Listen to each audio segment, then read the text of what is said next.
acorda e não desperta do sono. Há um sono profundo naquele que vai longe da presença, naquele que se ausenta voluntariamente do cumprimento da palavra de Deus. Há um sono profundo que o devora.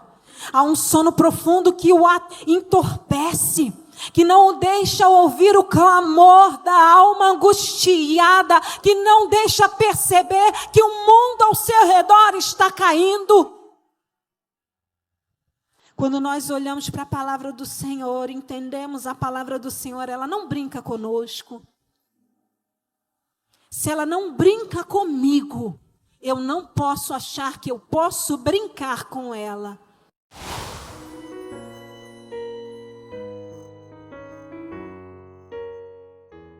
Glória a Deus, Deus está na casa, Deus está neste lugar. Eu convido você a abrir, você que trouxe a sua Bíblia e puder abrir junto comigo, abra no livro do profeta Jonas. Gostaria de ler com você o capítulo 1.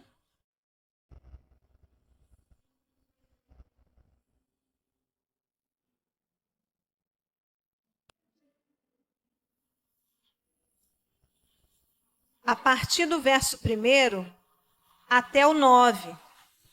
E diz assim a palavra de Deus. E veio a palavra do Senhor a Jonas, filho de Amitai, dizendo: levanta-te, vai à grande cidade de Nínive e clama contra ela, porque a sua malícia subiu até a minha presença. Porém Jonas se levantou para fugir da presença do Senhor para Tarsis. E descendo a Jope, achou um navio que ia para Tarsis.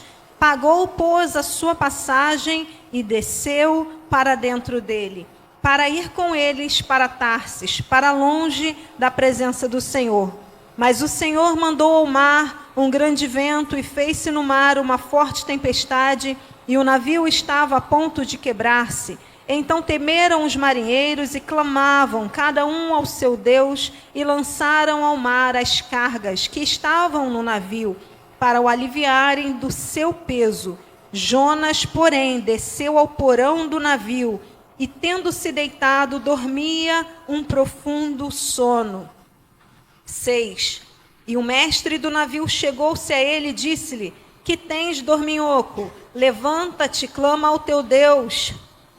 Talvez assim esse Deus se lembre de nós, para que não pereçamos. E diziam cada um ao seu companheiro: vinde e lancemos sortes, para que saibamos por que causa nos sobreveio este mal. E lançaram sortes, e a sorte caiu sobre Jonas. Então lhe disseram: declara-nos tu agora, por causa de quem nos sobreveio este mal. Que ocupação é a tua? De onde vens? Qual é a tua terra? E de que povo és tu? E ele lhes disse: eu sou hebreu e temo ao Senhor, o Deus do céu, que fez o mar e a terra seca. Amém, irmãos? Eu peço só você que incline a sua face, só para que nós possamos orar. Pai, eis aqui a tua igreja, da qual eu faço parte, Senhor. E nós clamamos e invocamos o teu nome, Pai. Só tu sabes a necessidade do teu povo, tanto no particular quanto no coletivo. Senhor, nós clamamos porque nós cremos que o Senhor é poderoso para nos responder. Senhor, invocamos o teu nome, em o nome de Jesus, pelo teu Espírito, Senhor, que é vivo e poderoso, e sopra, Senhor, vindo de onde quer, não sabemos, Senhor, de onde vem, nem para onde vai. Fala conosco nessa noite. Senhor, nos dirige. Pai, que eu diminua, o Senhor cresça. Que a tua palavra seja viva, poderosa, Senhor, clara aos nossos ouvidos, que não deixe dúvida em nossos corações. Fala conosco, Senhor, que aquele que entrou aflito, Senhor, receba a resposta que precisa. O Senhor é o mesmo e não mudou, Pai. Nós clamamos a Ti, fala conosco, Senhor, em nome de Jesus. Amém. Graças a Deus. E diante da palavra que nós lemos agora, Jonas, capítulo 1. Jonas é um livro pequeno, né? Um dos profetas menores. Se eu não me engano, o 5º livro dos profetas menores. 4 capítulos apenas. conta uma história que para muitos é considerada como uma parábola, um conto fictício. Porém, quando nós vamos ao Novo Testamento e vemos que Jesus cita o livro de Jonas, a história de Jonas, como um fato histórico, para mim fica muito claro que é uma narrativa verídica, histórica e real. E também nós temos o relato de Jonas contado, um pequeno versículo, mas que narra Jonas como um personagem real do Antigo Testamento, que está, se eu não me engano, segundo Reis, capítulo 14, verso 25, que vai dizer que ele era um profeta real e que a sua palavra se cumpriu no tempo de Jeroboão II. Dito isto, meus irmãos, eu creio que essa história é verdade. Então, se era um grande peixe, se era uma baleia, isso aí, para o nosso Deus, é nada, não é verdade? O que é isso? O que é um detalhe diante daquilo que o nosso Deus Todo-Poderoso pode fazer? Mas pensando sobre esse trecho que nós lemos, pensando aqui sobre Jonas capítulo 1, do 1 ao 9, onde nós meditamos, é interessante que nós analisamos que a palavra do Senhor veio a Jonas. E ela veio trazendo um direcionamento claro. Ela veio com uma ordem para que Jonas se levantasse. A primeira coisa que a palavra de Deus diz a Jonas é: levanta-te. Dá uma ordem a ele, uma ordem que expressa um posicionamento. E aí a palavra continua e diz: vai à grande cidade de Nínive. Ou seja, dá uma ordem, dando um direcionamento, guiando para onde ele deveria ir. E a palavra continua e diz: clama contra este povo. Ou seja, a palavra está dando uma ordem profética. Existia algo que Jonas precisava clamar, algo que Jonas precisava declarar diante daquele povo. E a palavra continua dizendo: porque a sua malícia subiu até a minha presença. Ou seja, Deus ainda faz questão de dizer qual era a razão motivadora daquela ordem que ele estava revelando a Jonas diante da palavra dada ao profeta. E aí o texto segue, nós vemos que, na verdade, Jonas ele não cumpre nem o posicionamento, nem o direcionamento e nem a ordem profética proferida pela palavra de Deus. Mas ao invés disso, ele se levanta e vai a Tarsis.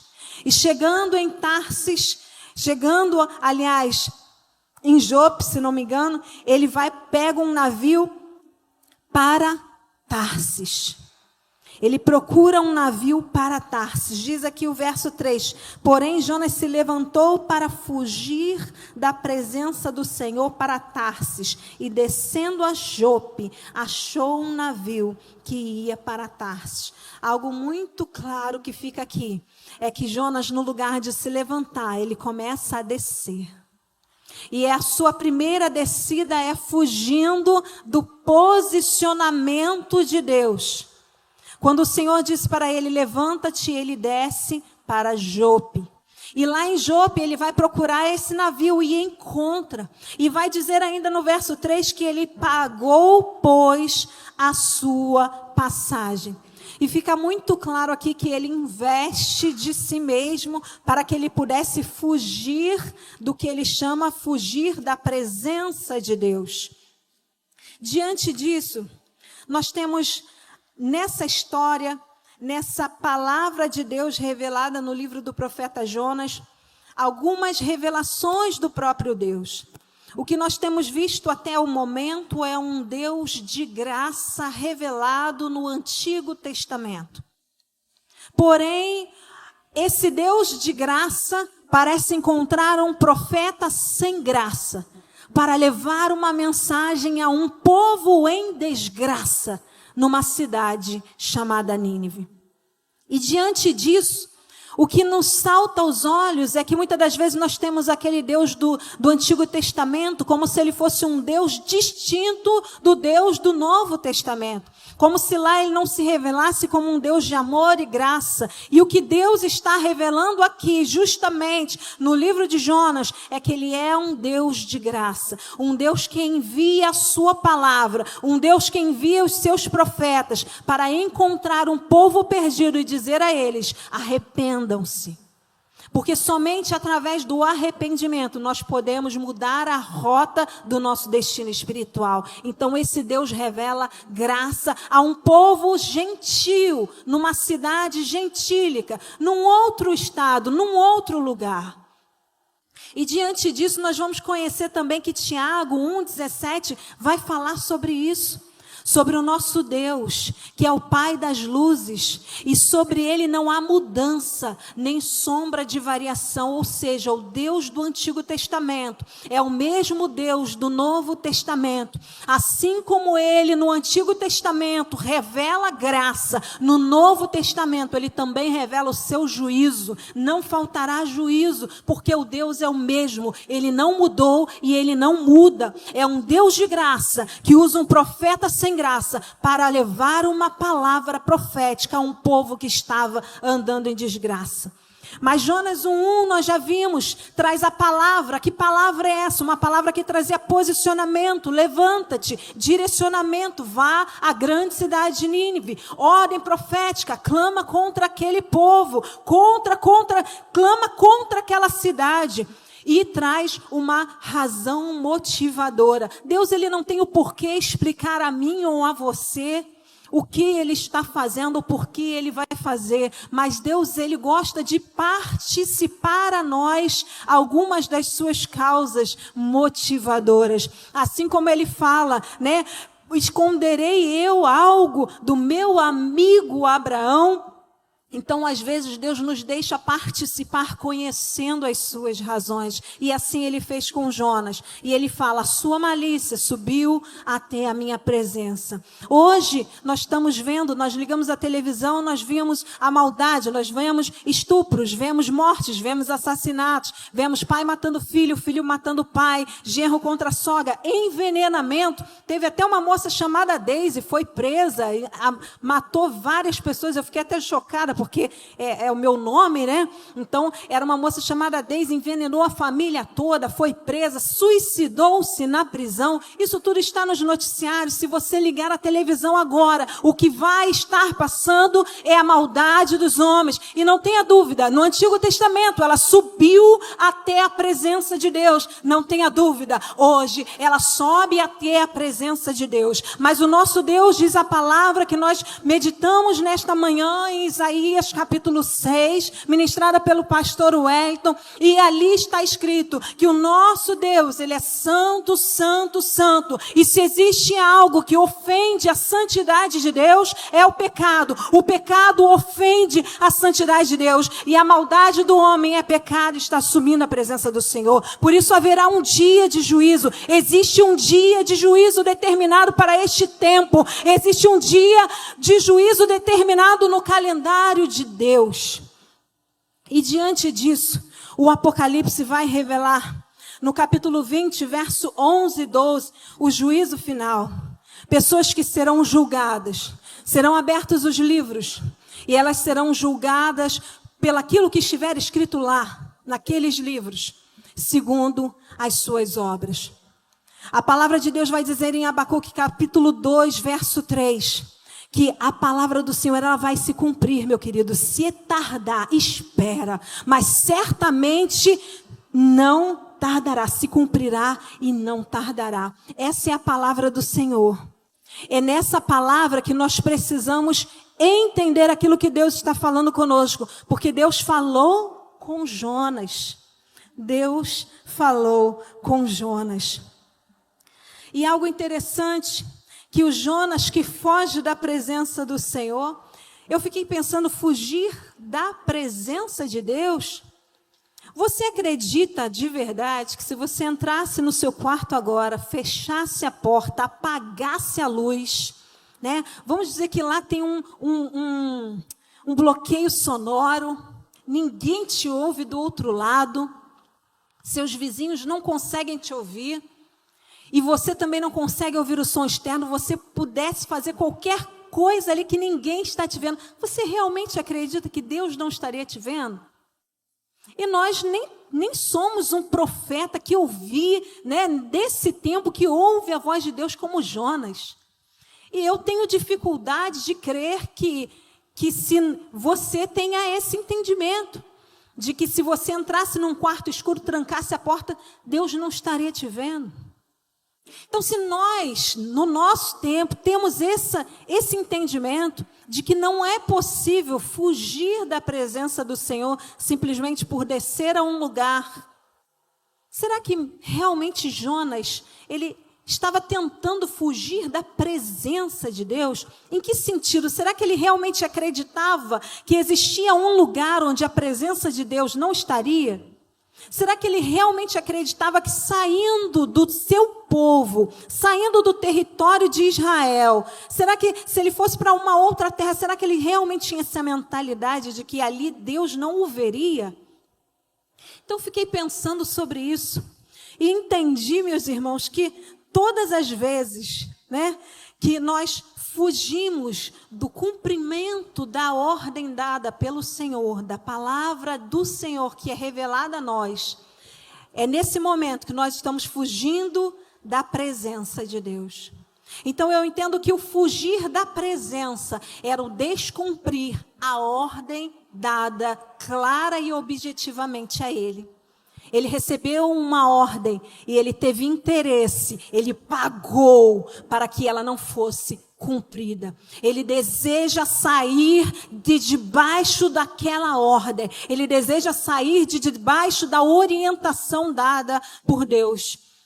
E se desobediência é fugir da presença, se ter a palavra de Deus revelada e ter a percepção de que eu não quero cumpri-la, de que é uma decisão minha ir para o outro lado, se isso é fugir da presença, então talvez nós nessa noite precisemos refletir se nós não estamos fugindo da presença de Deus. Talvez você seja um visitante, tenha vindo aqui e falou, hoje eu vou lá porque lá ninguém me conhece. Lá ninguém sabe o meu problema.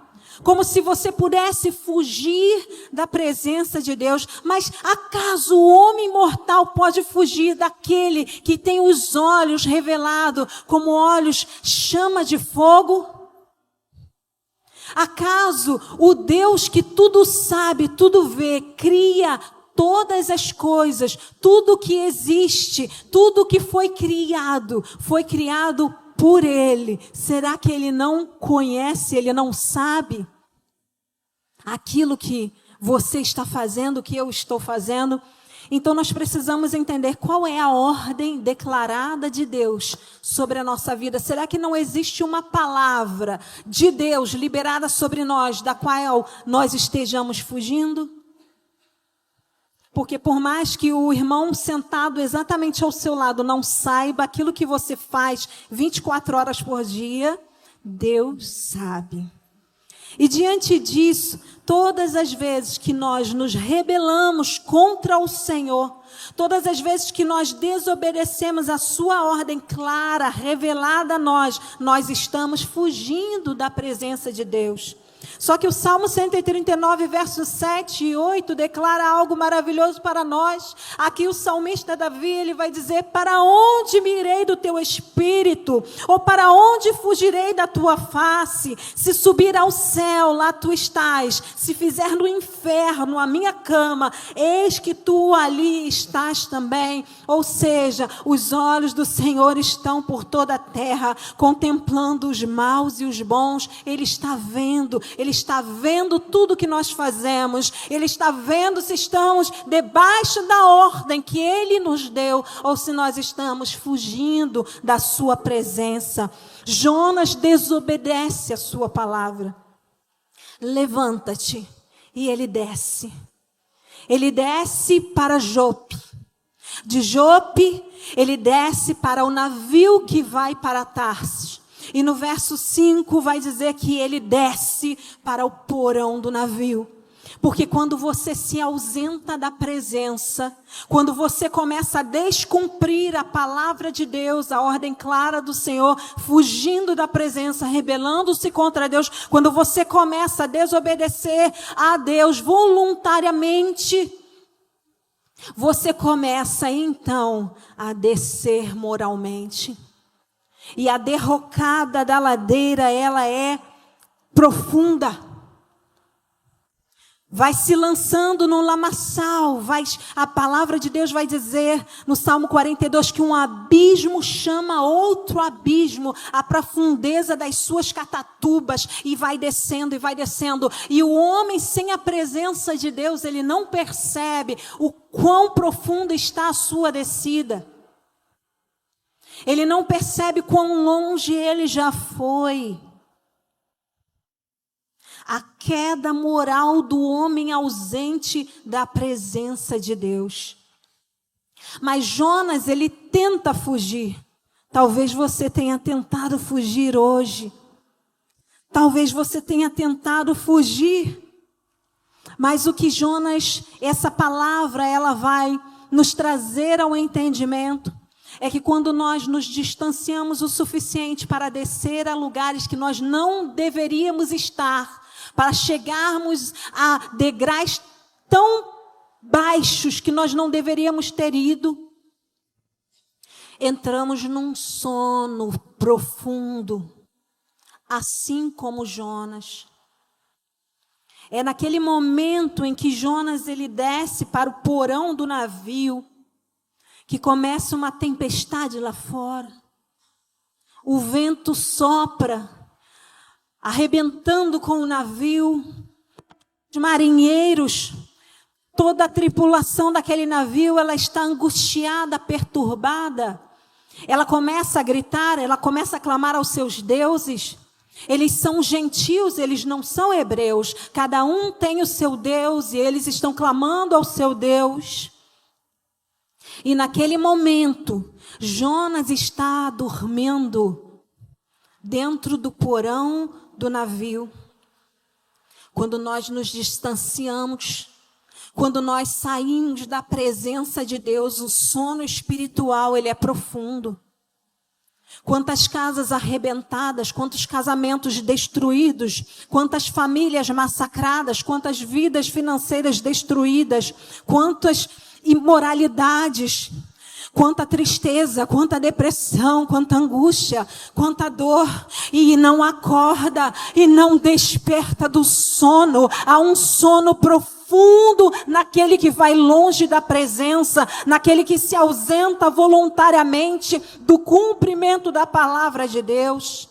Há um sono profundo que o devora, há um sono profundo que o entorpece, que não o deixa ouvir o clamor da alma angustiada, que não deixa perceber que o mundo ao seu redor está caindo.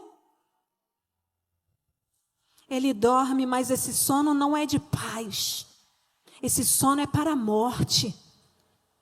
O porão, o lugar mais profundo daquele navio, o lugar onde quem estivesse lá morreria primeiro, sufocaria primeiro, se afogaria primeiro. E nós precisamos entender aonde é que nós temos descido, onde se estabeleceu o porão das nossas vidas, em que lugar tão baixo nós fomos parar, quais foram os degraus que nós descemos e descambamos em um lugar onde Deus nunca nos orientou para ir. Muitos de nós estamos aqui assentados, bonitos, com cara de crente, com jeito de crente, com palavreado de crente, a paz do Senhor, mas quando entra na internet é outra pessoa. É uma outra linguagem, são outras palavras, é uma outra pessoa, nem parece você. Alguns de nós, quando se deparam diante da TV, é para vergonha nossa. Alguns de nós, quando estão no trabalho, é para difamação da fé cristã. Alguns de nós, quando saem à rua, é para vergonha do evangelho. Alguns de nós, meu irmão, quando estão dentro de casa, só em família, está no porão, está no profundo, está entorpecido por um sono que não percebe que o mundo ao seu redor está caindo. E para vergonha de Jonas, nesse momento, o gentil comandante do navio vai até ele e diz: levanta-te, dorminhoco. O mundo vê o nosso comportamento, as pessoas ao nosso redor. Hebreus, se não me engano, capítulo 12, vai dizer que nós estamos cercados de tão grande nuvem de testemunhas. Que testemunhas são essas? São todas as pessoas que estão ao seu redor. São todos os anjos de Deus, todos os demônios do inferno. O mundo natural e o mundo espiritual testemunha quem eu sou e quem você é. É por isso que o diabo não tem medo mais de muitos crentes. E é por isso que o diabo não se engana com a roupa, o comprimento da sua saia, ou até onde vai a abotoadura da sua camisa. O diabo não está interessado nisso. Não é quanto mais você conquistou. Sabe, se nós lermos o texto, acho que é Mateus 7:21, se eu não me engano, e quando Jesus fala assim, para aquelas pessoas que falam assim: mas em teu nome eu preguei, em teu nome eu curei. Em teu nome, quem são as pessoas que usam o nome de Deus? São os crentes. Não existe outro povo que usa o nome de Jesus. Quem usa o nome de Jesus está na boca do povo da igreja. Somos nós. A nós foi concedido, porque em nenhum outro há salvação, porque debaixo do céu nenhum outro nome há dado entre os homens, pelo qual importa que sejamos salvos. Nós usamos o nome que cremos que por ele seremos salvos. Só que Jesus deixa claro que nem todo aquele que o chama Senhor, Senhor, entrará no seu reino. E nessa passagem, Jesus discorrendo, ele vai dizer: eu nunca te conheci. E ele diz isso a pessoas que têm na boca o seu nome. Por isso não se engane com a aparência de ninguém. Na lista, se eu não me engano, é 1 Timóteo, que fala lá sobre os homens, como eles serão nos últimos dias. Existe lá algo descrito como aparência de piedade. Eles têm jeito de crente. Eles falam igualzinho o crente. Eles se vestem de crente, eles conhecem Bíblia, eles usam o nome de Jesus e eles estão descendo para o porão do navio. Eles estão achando que estão escondidos, mas o Deus, o Senhor de toda a terra, Ele está vendo. Onde você foi, meu irmão? Aonde você está descendo? Que caminho, como está a cor dos teus pés, espiritualmente falando? Se nós abríssemos agora a nossa visão espiritual, os teus pés estão lavados ou eles estão sujos de lama? Não se trata de nós e o próximo. Não se trata mais de eu julgar o meu irmão. Eu preciso estar me analisando eu para com o meu Deus. Porque se eu não me julgar, certamente, naquele grande dia, o Senhor me julgará. Eu e você precisamos estar analisando como estamos andando perante a presença do Senhor. Se é que estamos na presença do Senhor, porque já vimos que se não cumprimos a sua palavra, estamos ausentes desta presença.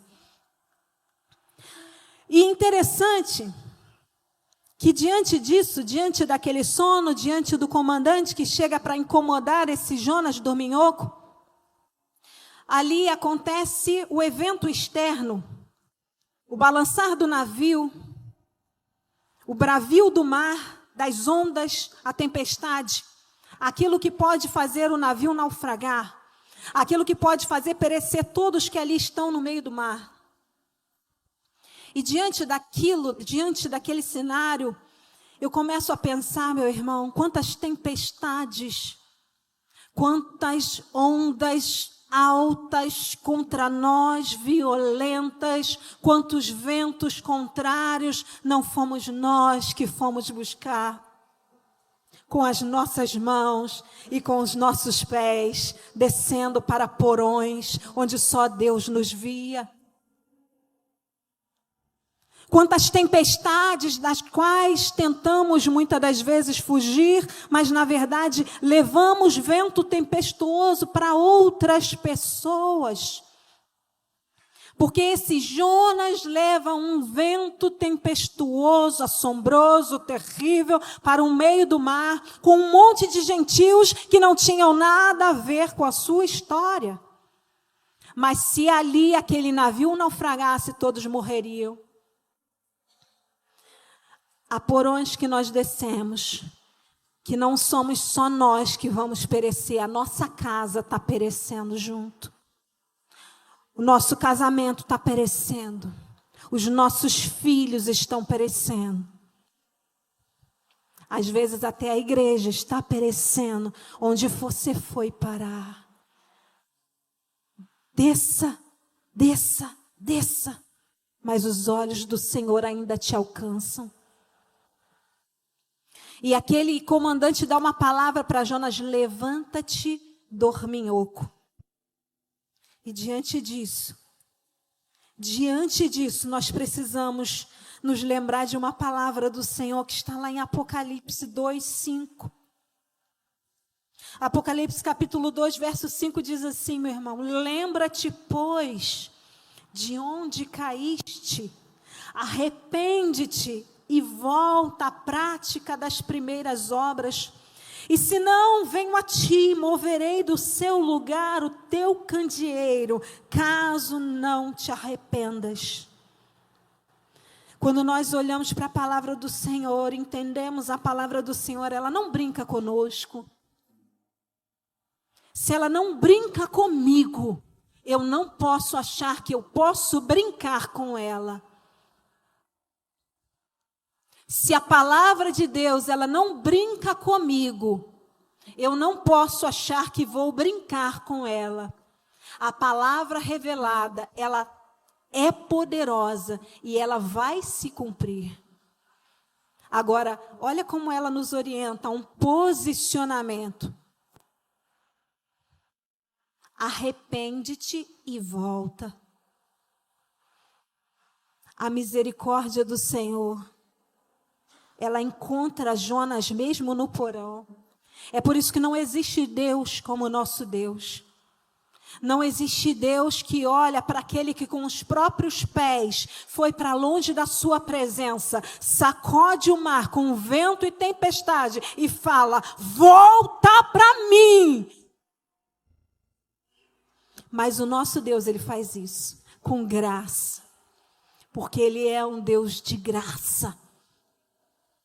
E diante disso, Jonas, ele foi descoberto.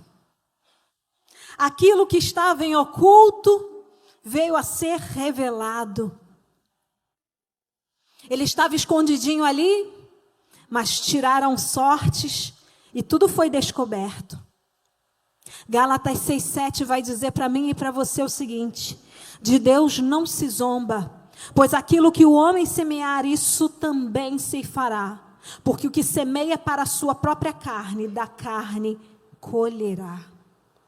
Eu e você estamos plantando dia após dia. As nossas obras, dia após dia, são plantios que nós fazemos. E o nosso Deus, ele é tão bom, que ele permite que nós venhamos plantar aquilo que nós queremos. Porém, ele é tão justo, que ele faz nós colhermos exatamente aquilo que nós plantamos. Então, nós precisamos entender o que eu estou plantando, porque a colheita é certa. Não sou eu que estou dizendo, é a palavra de Deus. E quando é a palavra de Deus que diz, a gente tem que ouvir. Jonas, ele foi lançado ao mar. Deus o manda parar na barriga de um grande peixe. O livro de Jonas, meu irmão, ele vai ensinar para mim, vai ensinar para nós, que Deus, ele governa tudo e todos. Nós vemos aqui um Deus de graça, soberano, que decide salvar um povo perdido que estava em desgraça, porque não andava nos seus caminhos e não conhecia quem era esse Deus.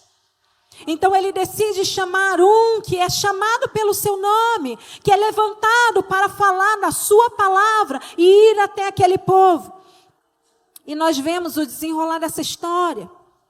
Mas o que vai se seguir no capítulo 2 é que Jonas, tendo ido parar na barriga do peixe, Jonas clama a Deus do ventre do peixe. Do ventre do peixe. E algo tão profundo nessa mensagem é que Jonas desce até onde ele pôde. O mais baixo que ele conseguiu chegar, ele foi. Mas quando ele é lançado ao mar e o peixe o apanha, ele já não domina mais em que profundezas ele vai parar.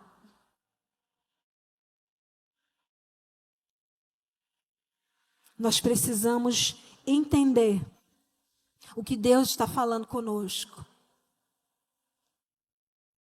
Se nós nos ausentarmos da presença de Deus, talvez Deus também queira se ausentar de nós. Quão perigoso é ir para longe da presença de Deus. O salmista Davi sabia disso, porque no Salmo 51, verso 11, ele declara: Senhor, não retires de mim o teu Espírito Santo e não me lances fora da tua presença. Se ele pede, é porque ele sabe que bem poderia acontecer de ser lançado fora da presença de Deus.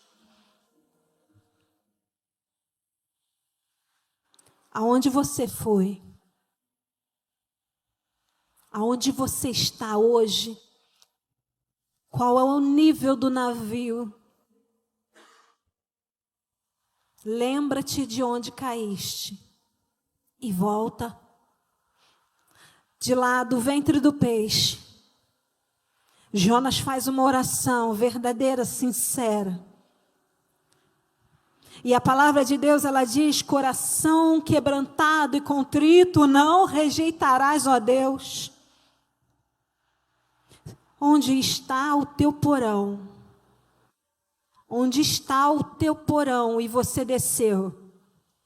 Pois ainda assim, Deus te vê e Deus te ouve. Se você decidir se arrepender hoje, o Deus que livrou a Jonas, livra você. O Deus que parou o vento e a tempestade, Ele para o vento e a tempestade na tua vida.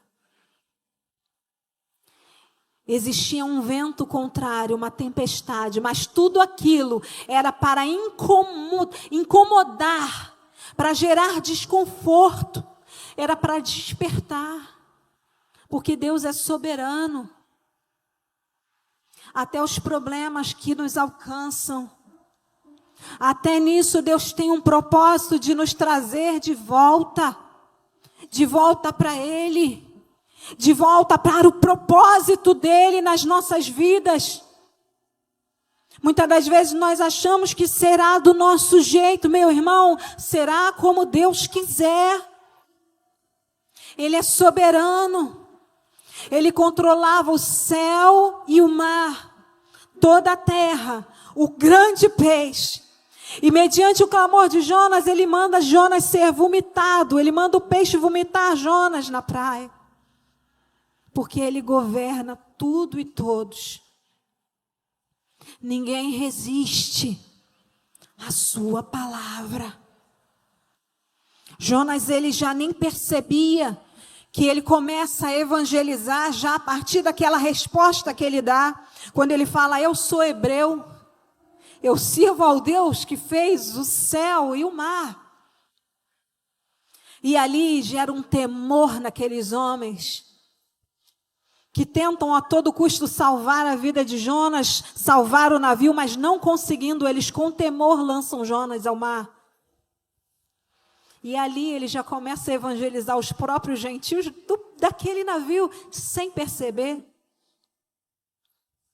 O que motivou Jonas à fuga? Você conhece a história. O que motivou Jonas à fuga? Ele não queria que Deus retrocedesse do seu juízo contra Nínive.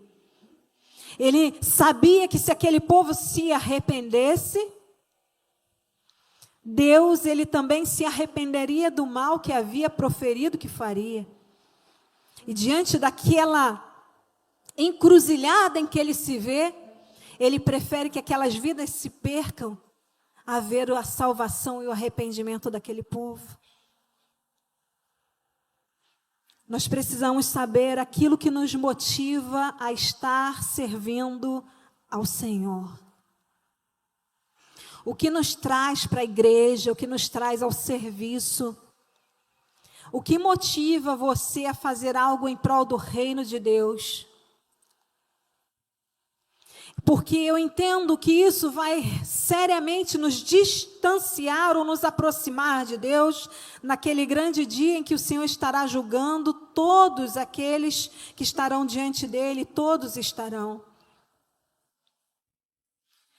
O que vai fazer talvez muita diferença naquele dia será a motivação do nosso coração em fazer o serviço do Senhor.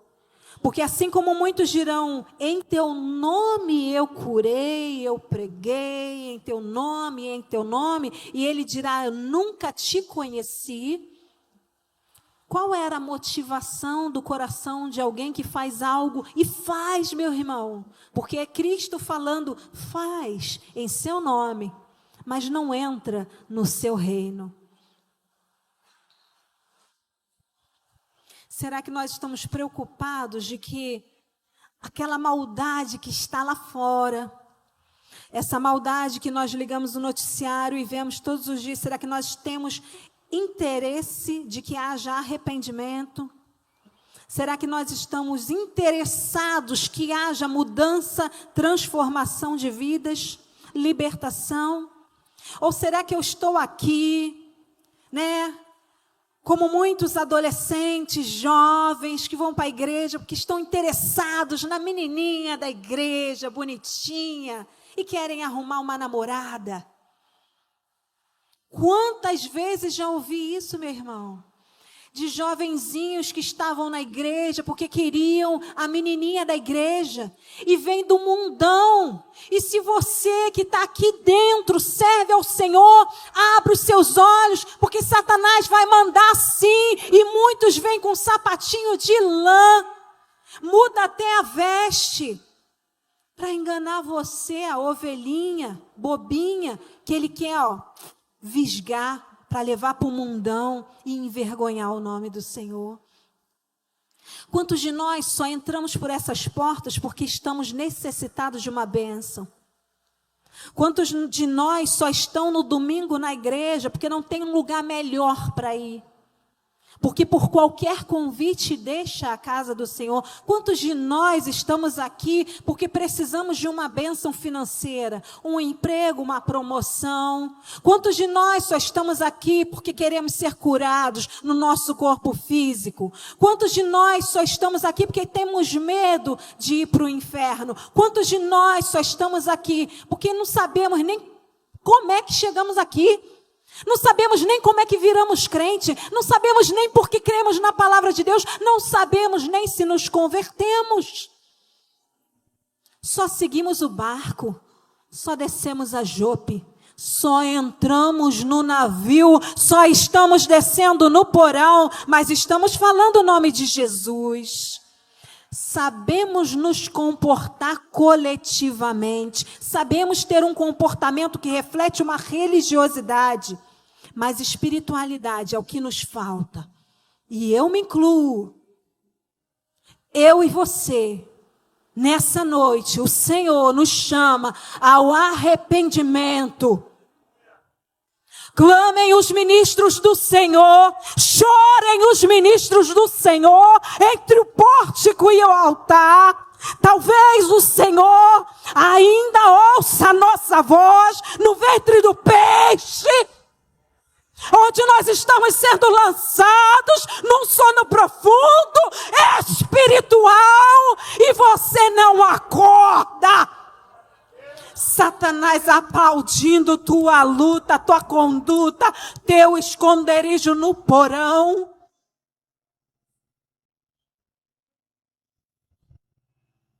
Shema Israel, Shema Israel, Adonai Eloheinu, Adonai Echad. Ouve, ó Israel, ouça Israel, o Senhor, o nosso Deus, é o único Senhor. Ou você serve a Deus, obedece a sua voz, ou você vai para Nínive e prega a sua palavra. Entende, irmão? Eu e você, não há negociação. O Senhor tem falado neste altar. O Senhor não está brincando com a sua palavra. O Senhor tem falado neste altar. Entra domingo, sai domingo, não interessa quem está aqui. O Senhor tem sido misericordioso e bom para conosco. Nós somos um povo, nós somos uma igreja. Nós precisamos ir diante do Senhor em sinceridade e verdade. Nós precisamos mudar os nossos caminhos. Nós precisamos nos santificar, meu irmão. Nós precisamos dobrar o nosso joelho na nossa casa e chorar, porque aqui é fácil. Aqui é fácil. Nós precisamos entrar em profundidade com Deus. Pode botar aí, irmã, se for possível. Profundidade. Nós precisamos entrar em profundidade com Deus. Como é que se entra em profundidade com Deus? Regra básica de 3. Jejum, oração e palavra. Não existe avivamento sem palavra. Não existe vida nova, nova criatura, sem oração. Não existe conserto, não existe poder de Deus para um povo que nunca viu um jejum na vida. Quem disse isso não sou eu, quem disse isso é Jesus. Existe uma casta que ela debocha de mim e de você, porque ela sabe que nós estamos fracos em poder. Comigo você pode esconder, meu irmão. No português, claro, como Jesus falava, vou falar abertamente, Jesus falava assim, né? Falando abertamente, para mim você esconde, para você eu escondo, mas para o demônio a gente não esconde, porque reino espiritual não é brincadeira. Quando aqueles homens quiseram imitar Paulo, eles falaram assim, sai demônio, sai dele, em nome de Jesus a quem Paulo prega. O demônio virou para ele e falou assim, eu conheço Jesus, eu sei quem é Paulo, mas você, quem é você? Apanhou muito. Vamos sair do porão essa noite? Existe um caminho de volta. Eu chamo o ministério de louvor.